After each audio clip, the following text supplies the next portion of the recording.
when you're watching the verdict. Today, I'm here with a male-heavy panel, actually an entirely male panel, and we're all here to talk about the aftermath of the 2020 elections, the impact, the changes, the voter turnout, as well as the views youth today have on the current political environment. So without saying much more, I'm going to have my panelists introduce themselves from left to right, so starting from the left. Good morning. My name is Bradley Pokwa-Mankwa. I'm the immediate past National Director for the Halt Price Challenge in Ghana, which is a program based on youth social entrepreneurship. And yes, I'm glad to be on the panel today. Well, thank you. My name is Emil Butler. I'm currently based in Geneva, Switzerland. I've been in Ghana since March, I guess from lockdown, and that has had me working. Well, I guess I'm not going to go into the companies, but done that and been able to join one of the political parties in terms of campaigning. So, yeah, that's where I stand now. Well, hi, I'm Vincent Jokoto. I'm a solicitor, business and media executive, who's, let's just say, quite passionate about politics. I am Sibido Sulemana, a strong advocate for youth development, basically. So, yeah. Okay. So thank you guys for joining this wonderful show. About this because yesterday obviously was the election, and we're still waiting for the results. Numbers are trickling in. We're all following very keenly. And I just wanted us to begin the conversation by talking about our impressions of the experience yesterday.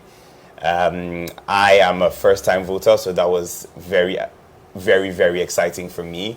And I found, comparing my experiences to those around me, people who had voted before, they said, I enjoyed the experience, and apparently it was one of the best that Ghana has had. So, Emil, do you actually have any things, because you're not a first-time voter? I'm not a first-time voter. First time I voted was in 2012. And to be very honest, I would love to commend EC Chair, Madam Jean Mensah, who has done an absolutely amazing job. I feel Ghanaians owe her unfettered support and everything that she's done. We didn't expect what happened this year. Well, I mean, it started from last year, but in terms of the pandemic. Yeah. And she's come into the battlefield. This is her first time. She's been able to conduct registration for new voters register. She's been able to put the elections through, and yesterday was seamless. In 2012, I remember waking up, well, even before that, even in 2008, growing up as a young person wanting to know more about politics and what went into elections. I'll follow my parents, my family, and there'll be a very long line before you could actually cast your vote. Yeah. Yesterday, for one reason or the other, I overslept, even though I had plans to actually go and park. You're the out. But, well, Can see that. I wanted to park at my polling station, which was at Birmingham. And at 7, have my alarm go away. Go home. I went home, plans changed, and I overslept. I got to my polling station at 11:46 a.m. And by 11:52, I was done voting. Unheard of. Not to catch you short, Emma, but I think it's a little bit too early for us to, wave the white flag and say Jean Mensah has done an excellent job. Now, I think the process was quite smooth across the board, at least as far as social media reports are concerned. But the action is in accounting, and the way in which the main stakeholders who are participating in parliamentary elections, especially, react to those. It's going to take us quite a while. It's been slightly drama-free, but then we don't have a God's-eye view of what's going on just yet. So, but 100%. But then you look at how it's been in the past years. You look at the line. And Vincent, think about it. This is COVID period where you're practicing social distancing, right? You should see a longer line. But we're looking at more polling stations. We're looking at quicker verification processes. What we saw in just 2016, we may see 2016 as 4 years ago. But then the drastic change, it's not that far. The drastic change, And not to she also catch she you deserves short, it. But basically, through the researches that we've seen so far online and everything, the voter confidence has been been I was about to instilled get to that, in yeah. terms of like the EC and everything. So I feel like the EC has done a good job so far. So far, so good. 100%. Because Well, as young yeah, people, I so far, think so good. a really important thing is getting people out there to vote in the first place. And one reason that a lot of people, always bring up is that it's the hecticness of actually even getting out there.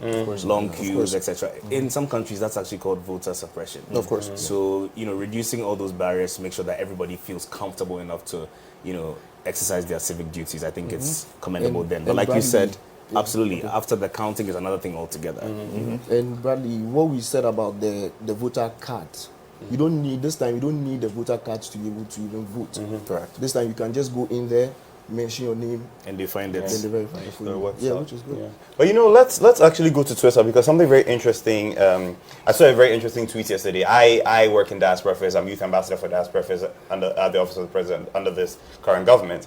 And so I'm always looking out for diaspora impressions. I even had a talk on this show with a few young people in the diaspora yesterday. But someone said something that I think is really, really, really poignant to point out. His name is Edem Kumoji, and he said, the fact that Ghana is voting today, this was yesterday, and those of us out of the country feel super chill and not worried about the safety and security of our loved ones during such an important civic exercise is something I'll never take for granted. And I saw the impressions on that even from people in other countries, neighboring countries, and even in the U.S., people were saying we're talking about how smooth this has gone compared to what they had just had. And so, what are our impressions on that? The safety factor. Look, What do we feel about I that? think at this point, as far as politics is concerned on our continent, we've needed a republic that would sort of demonstrate that democracy can still work. Yeah. We've largely done that to at least a commendable extent. But that has only occurred because the two major stakeholders, the NDC and the NPP, have a common commitment to that kind of peaceful process. It's good to know that the agreement that was signed just a few days ago, IPAC, between John Mahama and Nana Addo Akufo-Addo, it wasn't just really something of rhetoric. It wasn't just on paper. We're actually seeing a manifest. I think we can all agree. So we're certainly at some point of political maturity, as far as and I think that the largest stakeholder that I'm interested in, the youth, are getting more objective, more tolerant of divergent views and conflicting interests and stuff like that, and it's good for our culture. So it's been good. That being said, we've had some isolated incidences that have not been the best. Yesterday, for instance, we heard about the issue where a young man went and carried a ballot box and unfortunately was taken out. Like, what do we feel about that? It's 2020, and we're still snatching. Well, I wouldn't say we, forgive me. People are still snatching ballot boxes. That, to me, is very confusing. It amounts to nothing because the moment you take those ballot boxes from the polling station, should it be returned? It's not being counted. You're disenfranchising your fellow Ghanaians. And I think that's the point I'm trying to make. Like, how do we encourage other young people not to take these risks, number one, for their own lives, but also not to disrupt democracy on the rest of our It behalf? comes with To the me- voter education. Thank you. Civic Yeah, engagement. That's exactly what I want to talk about. And the thing is, we need to start to understand that we can't have, we're in a culture, and agree with me, disagree. In Africa, not just in Ghana, not just in West Africa, in Africa, we have this thing where we must obey everything the elders say. So you're sitting there, and some big man comes to tell you, I need you to go snatch this ballot paper. This ballot box. And then you follow it. Whether it happens in an unfortunate situation like yesterday where he was shot and he lost his life, may he rest in peace. Goodness. Or arrested. The person that sent you is not coming to pick you up. So you're left to yourself. So it's about time that the youth in Ghana need to understand that it's not the decisions of the elderly. There's so many different aspects we can go into, and this letting the youth know that the decisions are in our hands. And It's our decision I think that's a the person that snatched the ballot box, it does not help him. You died and left the one ballot way. box. Honestly, We are still going to count it. Honestly, I feel like sometimes people get too excited.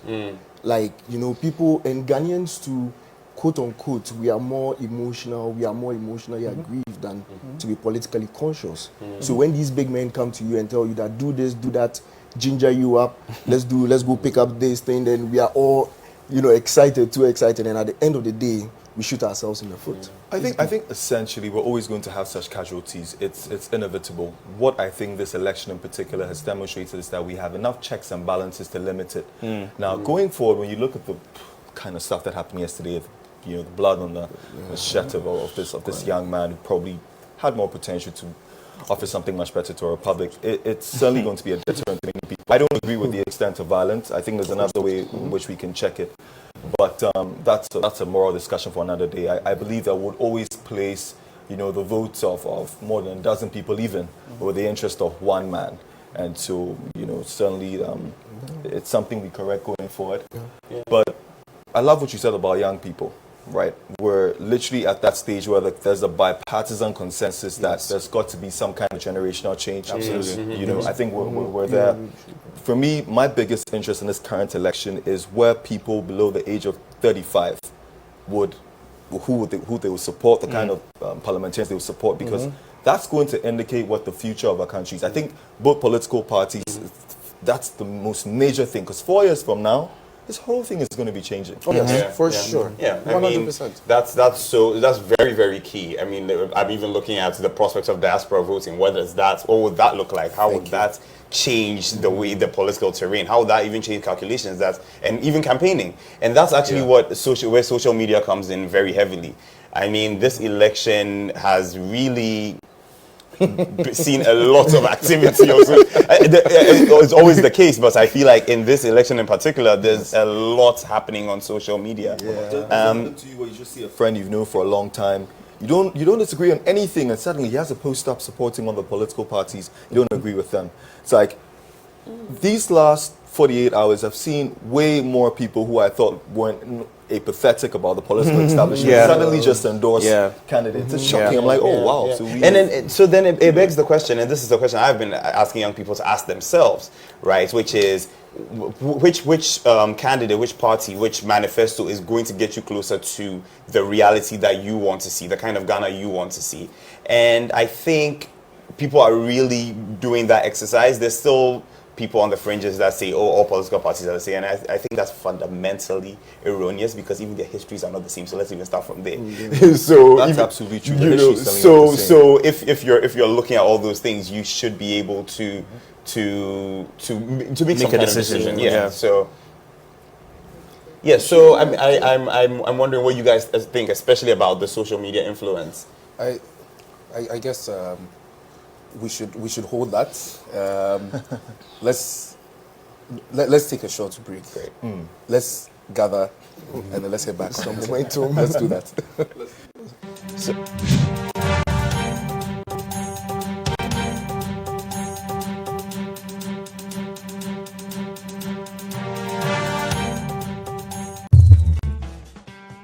Some of us were born into parties without even knowing why. Automatic. We shouldn't lose sight of the fact that some people are actually being influenced. Yep. I don't give small money chance. If I have the opportunity, I'll go in so that I also get the money, because they are chopping money. So they use the youth as a means to their ends. So you are not voting? I know they vote. That's the problem with the system. Are you voting? Of course I'm voting.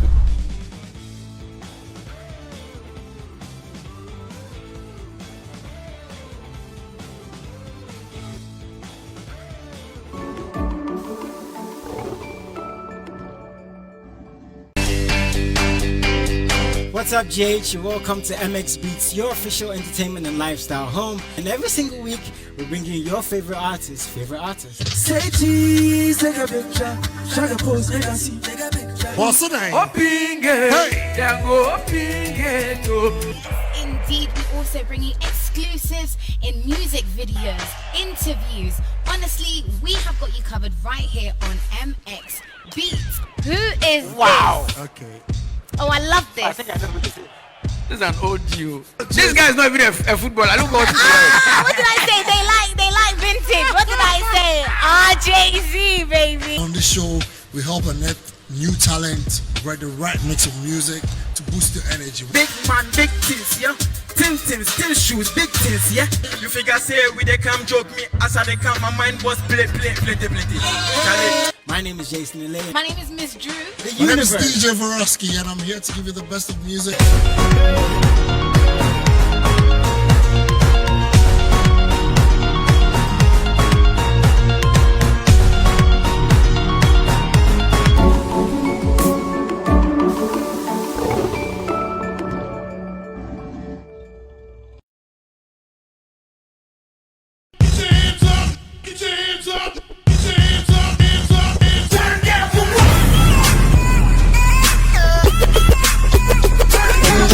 Angelina, you be cool in my temperature. If you call, say cheese, take a picture. Shaka pose, make a see, take a picture. in the leg book, boah. Why the party there today? Hey mama, hey I have a same. Shake your body.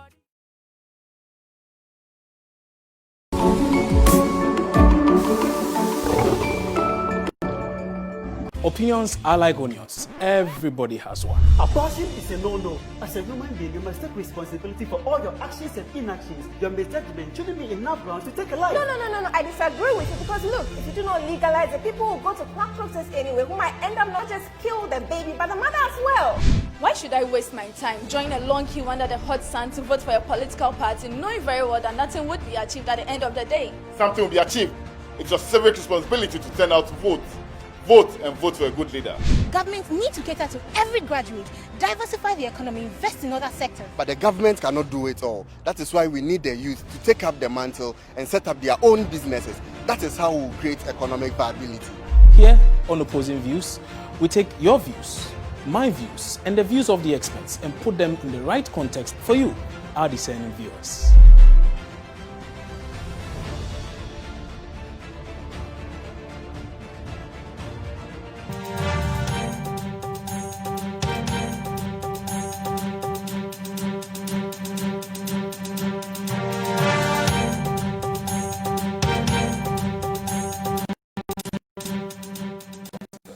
Welcome back from our commercial break. My name is Jake Bediako and you're watching The Verdict. I'm joined in the studio by my very esteemed panel, and we are just about to get into the conversation about the impact that social media had on this election and how young people have participated in it. So, Emil, you're big on social media. Let's talk about that.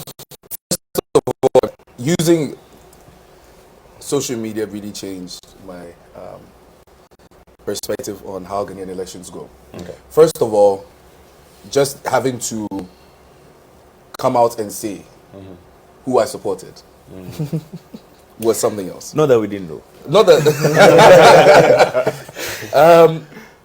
I have a lot of friends that didn't support my ideas, and if I must say, you're one. And didn't support your ideas. You didn't support my ideas. We didn't have the same support you as a person. I support you too, my brother. But the thing is, it's just very interesting to see how we can debate. Yeah. Right? This is what I love. Constructive. This is what I loved.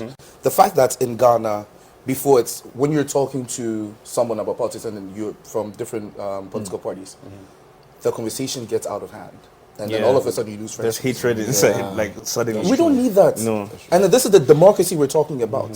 So I'm just happy that I can really banter with somebody. I can engage even with disagree. We disagree so much. And to people outside, it looks very bad. And I don't know if you remember this, but we were at a wedding earlier this year. And then someone saw us and was very surprised that we're close. And I'm like, it doesn't matter whether we support different political parties, whether we have different views or anything, we can still exist. That is one thing I want to establish in the minds of Ghanaians, that we're allowed to support different parties. It's fine. It is fine. But please, let's keep it respectful. Let's keep it respectful. And I want to jump on that point actually. Go ahead. You know, understanding democracy is that each part of civic society plays a role. Opposition plays a role.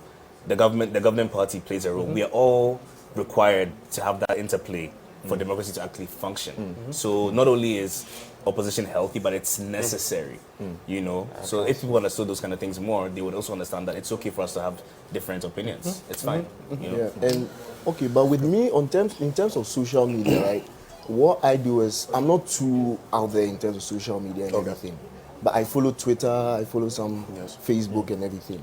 But one thing I've realized is a lot of youth tend to engage a lot on social media and spread information which sometimes might not be true and some might be true.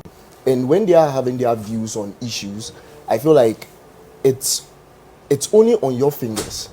At the end of the day, you have the mandate to actually make the change or actually maintain someone or make the change. You can't sit behind your phones and just tweet. At the end of the day, you need to walk, get on the field, go to that polling station and vote. But don't only just, social media is a strong platform. Like, it gets your message across and everything. That one, no doubt about it, no two ways about it. But at the end of the day, let's not be social media desperados throwing blunt bullets or Rosalindes when it comes to, you know. It's quite a poetic way. Yes. Social media, listen, elections aren't. But let's pause. Let's pause right now because we are getting some numbers in. Okay. And I wanted us to talk about that, and then actually segue into a conversation about skirts and blouse voting. So at the moment, based on the numbers we have MPP with 1,755,553, and NDC with 1,921,807. I see. So basically, there's been, since we're following everything yesterday, Ayawa So West was one of the key in Accra. All of us in Accra were really excited about what the prospects were for both candidates. Really, like everyone's interested at least. And I want to know what you guys think. First of all, I think going back to our conversation about social media, it's actually quite interesting how impressions on social media would give another perspective altogether as to what is actually happening. Obviously, social media mostly consists of a younger demographic. So if you looked at what was happening on Twitter, etc., you would expect that John Dumelo would do a much better job than he actually ended up. Yeah, exactly. He did great. Well, but the dynamics are different in Ayawa. So the sense that the students are not in school, it also at the plays moment, a factor. but they're still voting in school. But it's a much bigger picture. Yes, there. but then the registration, people were home due to the pandemic. So people were home. The students were not able to come to school. Right. So those are two different things. I think that the defining factor of that Ayawa So West Wogan run is, for those of us, I know all of us are quite strong about arts and culture. We believe in its ability to influence the way people think. I think what that election basically did was highlight the importance of any figure who has influence outside the political circles and the ability to actually change society. For the first time, voters sat back and thought to themselves that we do need somebody who's legislating on our behalf, so we can move our industries, the most creative industries in our country, and shape the way our public feels. So that's true. I'm not sure what the certified results are just yet, but it's so close. And for a seat that was a stronghold of the MPP, I think the young man has done a fantastic job. It's commendable. But I heard there are some issues with returning officers, like, maybe pink sheets here and there. I mean, don't know. We can't ignore the fact that Ayawa So West also has the University of Ghana. I think that's what makes it a big difference, as to other constituencies. And I think he did quite well at the campus polling stations, as expected. So, but let's be circumspect. I think with that one, it's provisional. It's not yet certified. Of course, Look, gentlemen, I just want to slightly throw this in. You know how a generation was supposed to be sick and tired of this political establishment, lead a paradigm shift, move away from the traditions that we've been held by since probably the 50s, right? Social media has revealed and exposed that indeed there's a fine line between the intelligentsia all the way to the bottom as far as the youth are concerned and their contribution and views of politics. I didn't quite see that coming. I must say I've been one of the individuals who's had to, over time, adjust some Pan-Africanist and Nkrumah's ideals and sort of be more pragmatic about the political organization I endorse. Do you think that these major political parties represent our aspirations? And do you think As that young our people? generation will preserve the establishment for, let's say, what, the next 2 decades? Okay, well, That's a tough one. basically, I don't want to get too political, but we have a national policy which the president has actually given us. That's the free education, which his goal and vision is to see to it that in the next 20 to 30 years, every single Ghanaian would have obtained a free senior high school, and which is a good thing, because at the end of the day, without education, there won't be productivity. No productivity, no work. People will go engage in all sorts of vices and carrying ballot boxes and other things. And I feel like it's a good thing. Free SHS has been game changing. Game changing also based on the fact that you've had, the immediate past president and the current president both playing extremely important roles as far as implementation. of course. Here's my problem with it. I think we're focusing on quantity there, not quality. It's very dangerous if we're churning out young people into the free market who, on paper, have certain qualifications, but may not be exactly efficient. Exactly. Before we turn this into a policy debate, let's go back to actually social media. Yeah, let's go back to social media. And also, just what Emma was saying about us. We have a personal friendship as well, and how we are allowed to disagree and still be friends and all those things. I think that's such a benefit of the Fourth Republic. Yes.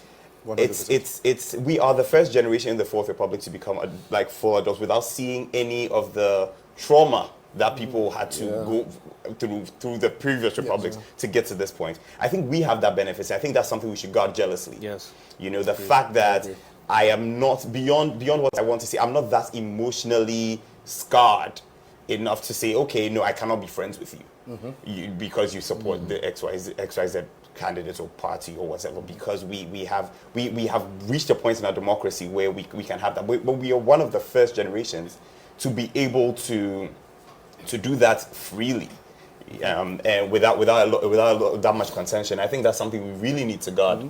What do you guys think about that?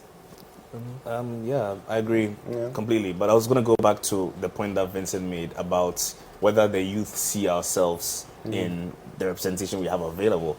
I think it's going to be very interesting over the next decade. We have now, like you said, a population of young people who are now growing up who have never seen anything different than clean democracy. But we've also seen that in a lot of the urban areas, for instance, when it comes to the presidential versus parliamentary voting, people are voting not necessarily along party lines. What does that mean for a lot of young urban people? They are not voting just because this is the party that they are affiliated to or not. They are voted for policies and candidates. And I think that might translate along the line into something quite interesting. It's getting more data-driven, ideas-driven. It works. So this just in though, Oko van der Poel just won Ablekuma. So that's good information. Confirmed. But I heard he was arrested yesterday, though. No, so that was But how about the women? We've got some very exciting, female personalities in the race. We've got Zanetta Rollins trying to retain her seat. I hope she does personally. I know Dakwa Newman, another exciting young lady. Bright from Tema Central. Madina that 12.75% representation of women, that stuff has got to stop. We've got to get more women. It should be at least 50. So, if I may touch on a few things, okay. I mean, first of all, I guess we've just seen one of the. He looks slightly emotional. What's going on? We've just seen that Honorable Oko van der Poel just won. It's because you mentioned that it was emotional. I'll go off that. Let's talk about the women. First of all, I would like to say the future of the world, of Africa, of West Africa, of Ghana, is female. Absolutely. We see it on an all-male panel. And we're not trying to get our feminist credentials up. These are at all. Though I will say I'm a proud feminist. I will say that. I was very happy to see that with the registered voters, over 50% of them are female. When I saw that, I was very surprised. Now, my question is, how does that relate into who they choose to be the leader? you had a lot of people saying, oh, well, the NDC had a female running mate, so let's vote for them. And then saying, back to social media, I see the question, well, if that is the case, why aren't you voting for the presidential candidates of the PPP? Why aren't you voting for Mrs. Rollins? Why aren't you voting for Mrs. Rollins? I want to throw that question out there. I mean, come on, Emma. You're forcing us to state the obvious. It's about the odds. It's about who has a better chance. Because that influences people. That brings it to it brings it to the table that do they really want a woman there, or where she comes from? Because now, listen, we're talking about what political party this person belongs to. Then there's what we're always being thrown into, that I'm happy, once again, we come back to the youth, that our mindset is different, which is the tribal, for the lack of a better word, war. Yeah, that's an apt way to put it. I don't want to call it a tribal war, but this is what is being made into. That because I'm from X region, I cannot vote for somebody that's from this region. Or we need to vote for someone from this region just to be able to get certain things. But from what you are saying, I feel like this election and the provisional results we are getting, there are certain regions that belong to a certain political parties that traditionally, that now we can see some swings happening over there. So I feel like in terms of this thing, it's more of a culture thing. And we being a youth and, you know, we growing up and evolving basically as a people and like culture, I feel like we'll get to a point where we'll put all those things beside and now look forward to the future. I mean, I agree, and I have to step in there. If you look at what's happening in the Volta region, for instance, the MPP is on course to, I think it's confirmed actually. Hohoi. Yes, the Hohoi seat has been taken by John Peter Amewu, Energy Minister. Yes. So I think, and if you look at, he's run before, he didn't win.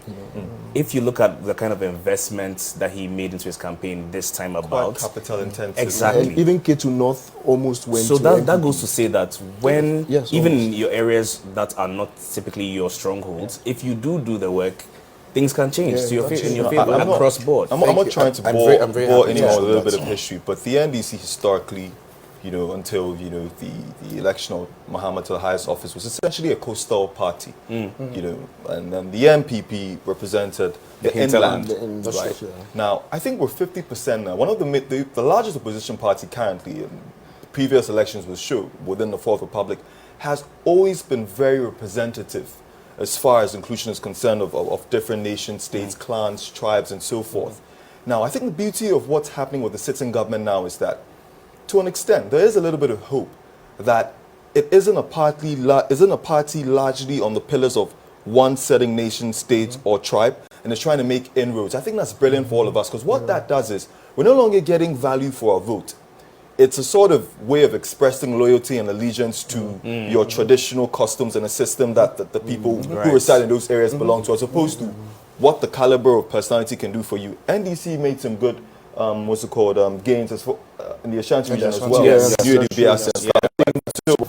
a brilliant winning the new UDBS. It's a brilliant thing that we're getting to that. That was historical. But then also, when you made the point on the running mate, yes. Now, one of the brilliant things we can all agree on, one of the common things I think we would agree on, is the fact that we have somebody of caliber, somebody who's scandal-free, has the integrity, has the capacity to administrate a republic. And after 60-something years of independence, I'm glad that finally, you know, we have a female who has a chance of making history, regardless of how it goes. The fact that the Ghanaian girl child can dream without a limit and see yourself, you know, somebody who can aspire to the highest office of the land is game-changing for all of us. I tweeted this the other time, but it's definitely a welcome step. I don't think anybody on any side can disagree with that. 100%. I think we would like to see more of that in future subsequent elections, both primary candidates as well as, you know, running mates, you know, to be female. And then wanting to get to know more about her, because the general argument from people, I wouldn't say general argument, but then one thing I've heard a lot from people is that, oh, but she's just a lecturer. She's just a... So what? First of all, so what? People said that? People said that. Really? I thought they were intelligent. So to me that was, but then you go beyond that, and so everybody's just like, oh yeah, she's just book. No, she's not. When I wish I could pull out her credentials. She has a series of books. She writes children's books. I don't know if people know. She's an educationist, right? Yeah. So she's not book, but you're talking about book. No, I'm coming. No, it's not about the book. She's a professor. Yeah. Even though she has books, she has storybooks. Okay. Like that's a business. That talk, yes, and then she talks about culture. Yeah. Yeah. She's going beyond just teaching one subject. Right.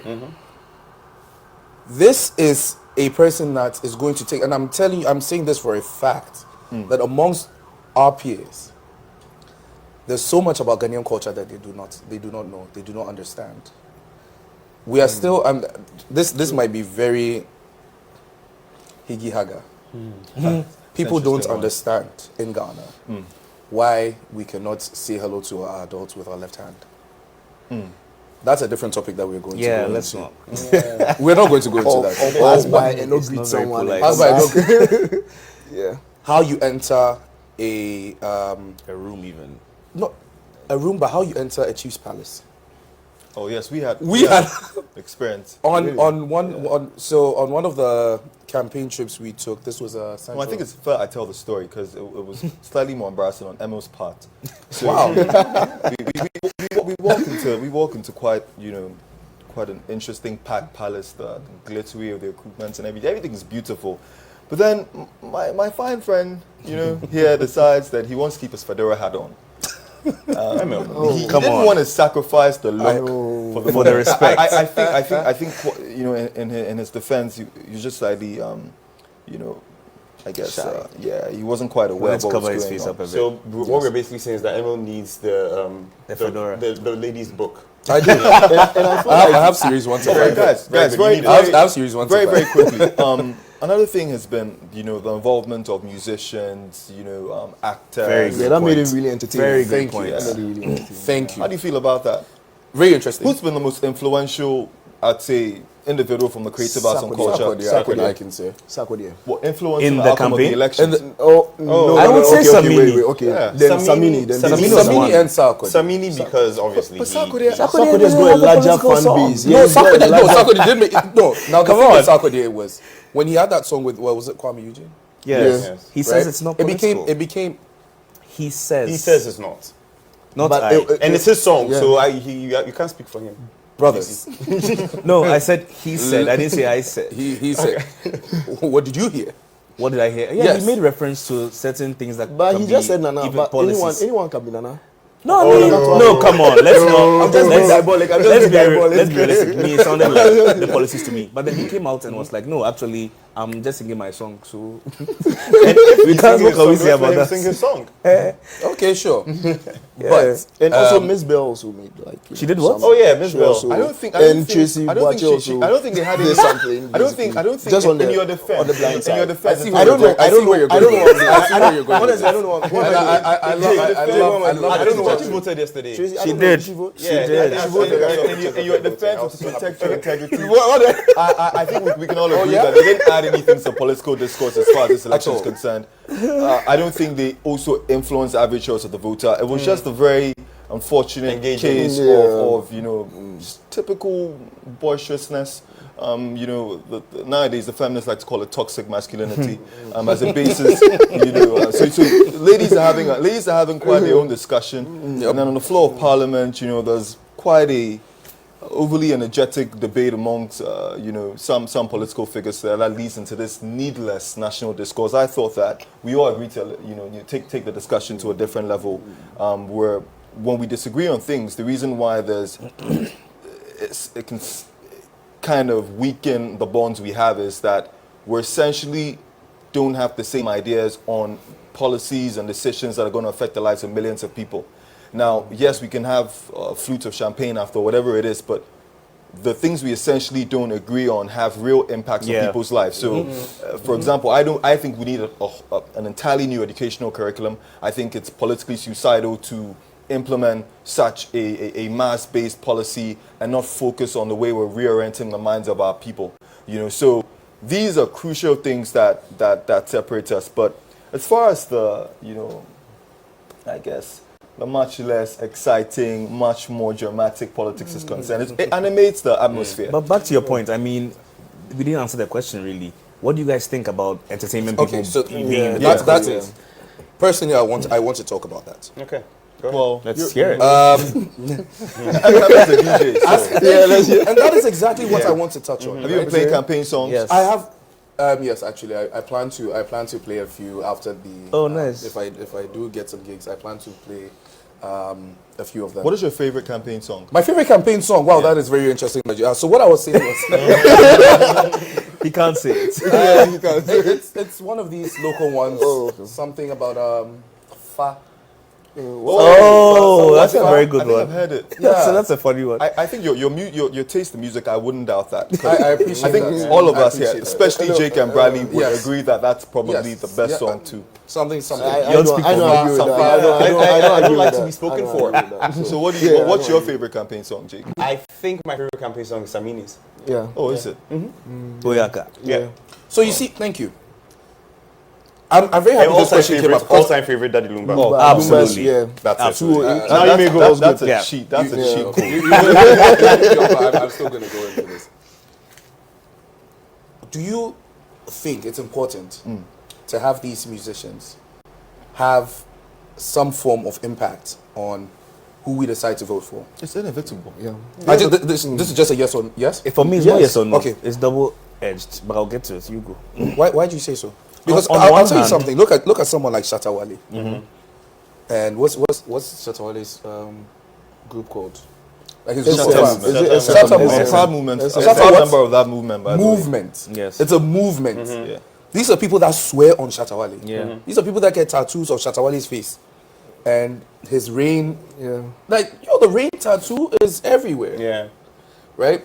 You do know that once this guy says we're doing this, they're going to do it. People are going to. Yeah. Stoneboy talks from Just Ashaman. people. It may sound very, oh no, not really, but yeah. We've seen a lot of musicians who, for example, I think it was when the NDC launched their manifesto. They played a song from, I forget his name. But then right after he comes out to say, please, like, Don't play my song. don't play my song. I don't want that. Was he paid? Because that's we'll my come point, back. right? We'll come to that. That's what I mean by the See, double so- edged thing. Yeah, there's a lot. It's very on one extensive. hand, It's very extensive. On one hand, But people I'll feel tell a you way what it about boils it down because to, people though. are being paid to come and endorse, Yes. something that maybe they don't even believe in. I think that's where people have a problem with. But on the other hand, if someone has influence and they feel strongly Take a about stand. something and they also want to take a stand, what's wrong with that? We should It's encourage not unique and to us in also, this I mean, country. politics is fundamentally Influencing. influenced, right? People are influenced by so I'm many. happy- We I'm happy can't about this. preclude certain You're people using from somebody influencing others. to communicate Yeah. a certain idea because he is more relatable to a certain demographic. Group of Yeah, people. absolutely. It's as I'm simple very as happy that. about this because And I think it should be we even more seem to want to incentivized. Exactly. that And more side. targeted. Our leaders seem to want to shun that side or downplay that side of the, not even just our leaders, amongst us. Now, I'll say, like you mentioned, my alter ego is a DJ. We shall not mention his name here, please. Ricks. We shall not mention his name. But I had someone say to me that you seem to have political aspirations. I answered in the affirmative. And her comment, and I hope she's watching this, is that, so then why are you a DJ? I mean, I don't know who she is, but I think that's a bit silly and simplistic. It's a Oh, I wouldn't call it one-dimensional- silly, I'll call it shallow. It's silly. Like, just because you have aspirations of being Okay. in the political space. We does have not mean you results cannot from be a human Pando being. that we need to talk about very quickly. Sorry. The MPP has 13.5%. Is this confirmed? Yes, I believe so. And the Is it NDC complete? Yes, Pando. This is Pando. The whole Yeah, the whole This is Pando. Pando. Yes. But for- with the, I with mean, the- is it surprising? Yeah, it's not surprising because Yes, okay. So voter NPP region never Pando, really- we have 13.5% for Nana Akufo-Addo and 18.4% for John Mahama. I think actually, what do you think? Interesting. It's a good Because Eight- I eight- feel like he has 8.8, something to say. You feel I have something Yeah. to say. This? I wish we could pull out the results from 2016. Now, Volta region in 2016 they didn't come out to vote. Yeah. For anybody. But them not coming out to vote affected the NDC. Yeah. And Jake, please. Yes, but mind you, This is Kita. We'll come back to that, but Jake, maybe you can. Okay, so go ahead. Kita, we have 11%, and I didn't see 88.3. 88.3. Good. So for the MPP and NDC. for the MPP and NDC, yes. So, but basically, I wanted to know the outcome, like the turnout, basically, of the election, because right now we are just looking at the provisional results of both sides. We can have 10 people voting there, excuse me to say, but then one person winning 8 would have 80% of the vote, and one person getting 2 would have 20% of the vote. That doesn't show the true reflection of whether people turned out to actually vote on. But that's the majority. I mean, I have some well, stats but here. I'm talking about the I turnout, can't share because at the them, end of the day, it's the source, numbers. which is quite unfortunate. But from what I have and what I know, turnout was quite high in both Volta, like MPP I and think NDC. everywhere, basically, it was high. Excuse me. But it's just over 70% comparing across it the board. to 2016.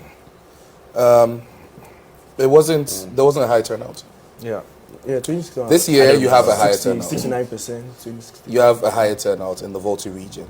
So when you see figures like that, those are figures that are going to impact the final results. Yeah. At the end of the day. Yeah, but I also have to make simple statement there as far as the NDC is concerned, and as much as there is a common group that speaks one language, which largely endorses the party. When you look at the statistics of the way the party works, there's no single nation state tribe within the NDC that has the ability to actually influence elections on a mass scale. So the NDC largely depends on a corporation of people from all parts. Yes, that's true. But from all parts of the country. So it's not the same way when you look at the MPP, and you need to see that if there's a high turnout in the Ashanti region, it would translate into some sort of, well, maybe hope. I wouldn't say victory, hope for the sitting government. But just to also, go a little bit off topic, there's something that concerns every single one of us here, and that has to do with startups, SMEs, business. And, when you look at the two political parties, and as much as it's been something they've tried to, connect with the youth about and establish some sort of expertise as far as creating jobs, improving the conditions of the free market, is a lot of the stuff we're doing isn't based on our own effort, right? I really struggle to see the fundamental shift in the way the digital, for example, market will work with the NDC or the MPP. Do you guys feel as though we've had a lot of commitment being shown there? And To a lot startups?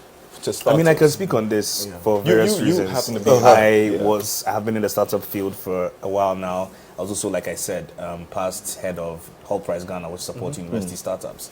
And I must say, there has been, I moved back in 2016 with my first startup idea, and there has been a change. I feel like now across board there's a lot more, at least information. Maybe things were happening before, but I do feel like there's more information about support that you can access. I can mention the NEIP, National Entrepreneurship and Innovation Plan, which was previously known as the YES scheme under the former administration. And I know that, comparing even how many startups were supported, I have those stats. I think it was 60 in the previous administration versus over 19,000 right now. Yes. So in terms of those kind of things, as a young startup entrepreneur, I would say definitely we felt a change. Can we do more across board? I think absolutely, because we are an SME nation. This country runs on small informal businesses. So I think we need to become more of a and focus. I think there's even a business allocated for that. That's the business development. So the ministry, NEIP falls like under the ministry. business. Sorry, Exactly. Yeah, which. So we need to do more, because whilst 90,000 is amazing or 60 was cool, most of this country's economy is young people running informal businesses. But that's okay. So I'm gonna hold you guys there 1 second, because we want to go to Twitter and see what's happening there. My favorite. Let's go. So what's trending on Twitter? Yes. Okay. So we have. Okay. So we have Asidun Kitia trending. We have Okoboy. We have the NDC. We have EIB Election Hub, and we have Nanado, all trending in Ghana. And we can. I mean. Yeah. So let's see what people are. Yeah. I would really love to know. Let's find out why. General Mosquito, listen, General Mosquito is still, it might be a mosquito, but he's still a big elephant when it comes to politics. A big what?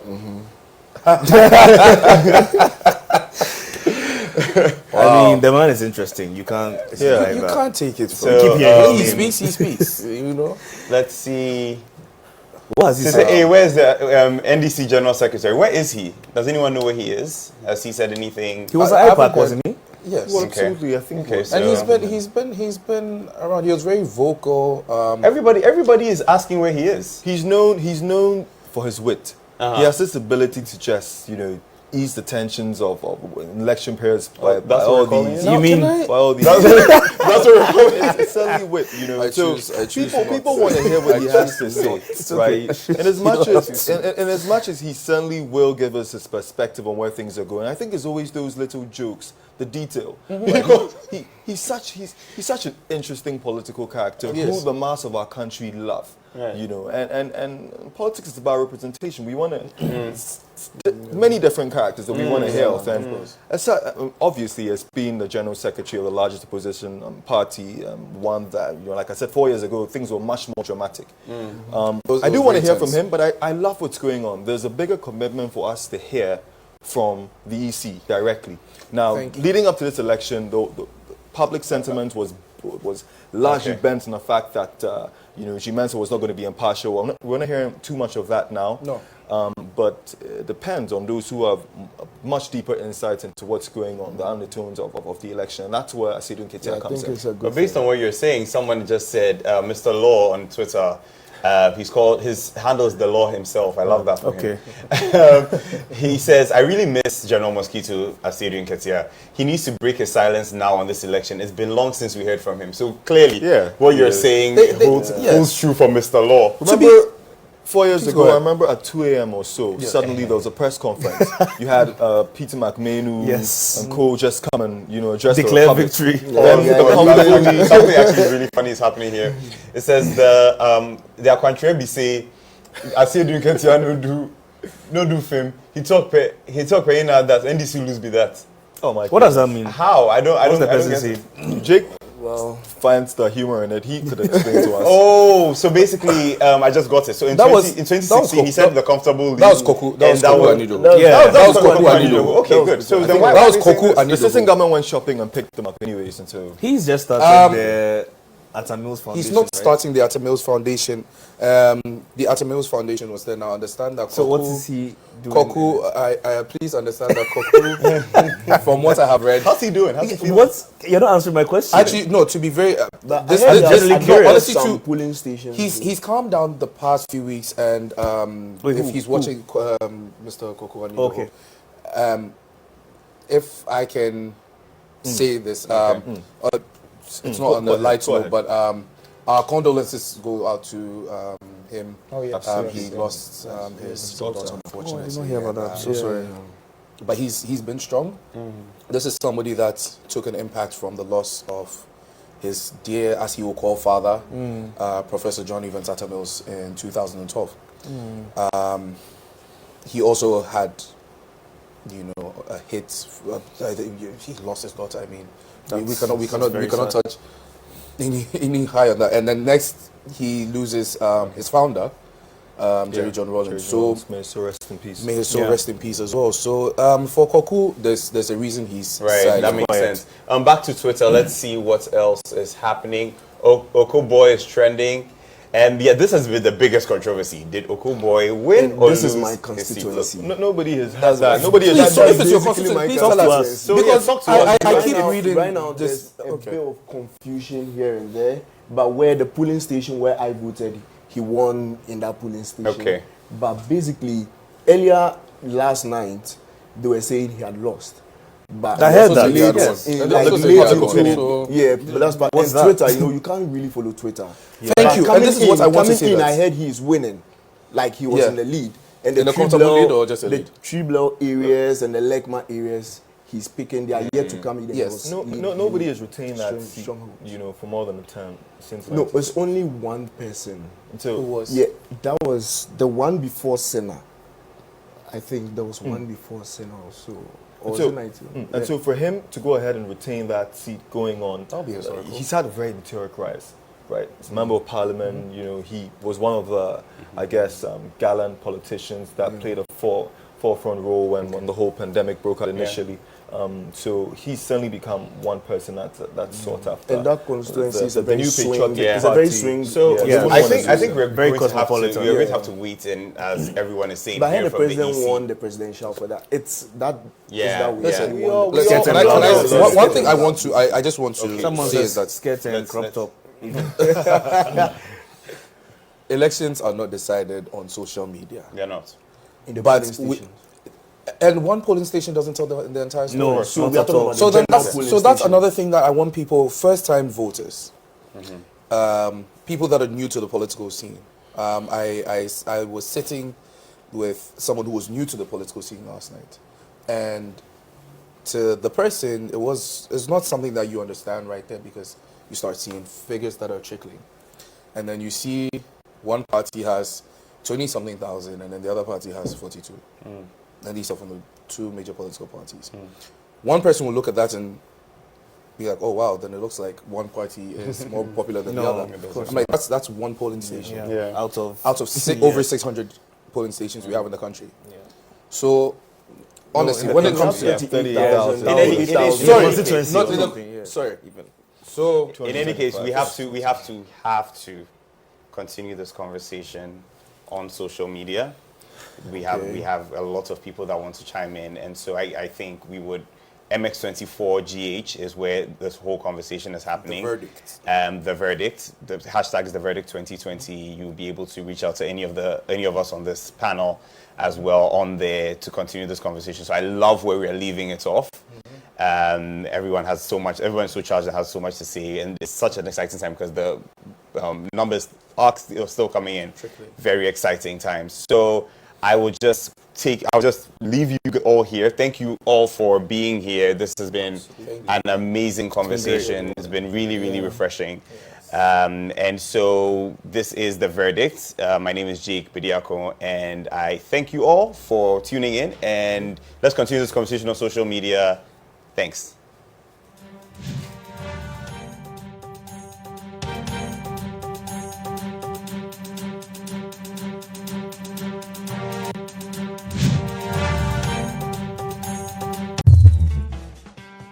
Some of us were born into parties without even knowing Exactly. why. Automatic.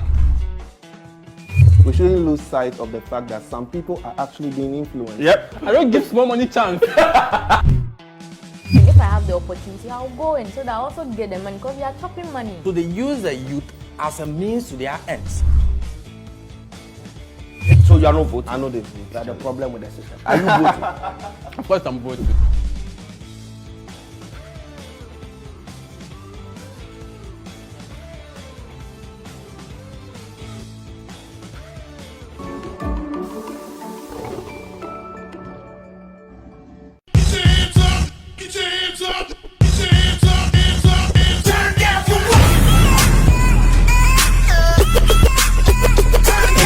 Angelina, you be cool in my temperature.